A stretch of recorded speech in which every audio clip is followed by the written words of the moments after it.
Hi everybody, I'm CH Development and this is my podcast. Today I want to chat a little bit about one of the things I learned while learning to create apps. And it's mainly focused on information. I watched a lot of videos, read a lot of tutorials and articles and all that kind of stuff while learning to create apps.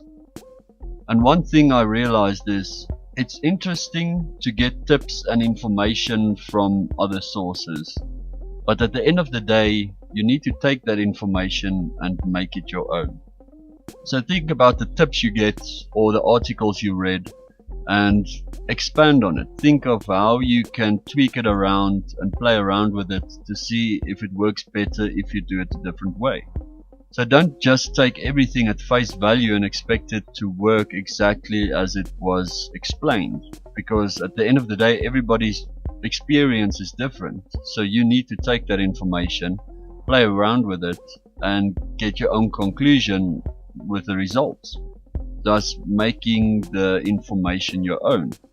And that way you can maybe explain it in another way that the original source didn't explain it, that would make sense for other people. As an example, I watched a lot of different videos on how to write copyright text or sales text to use that information when creating the descriptions for my apps. So far I've played around with some different variations, but I didn't get all the information on writing the description, or let's say the perfect description, in one specific video.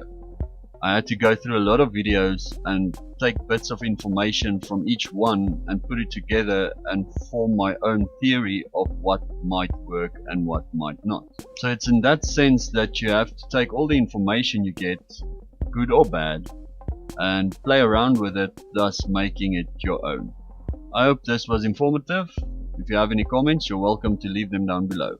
Thanks.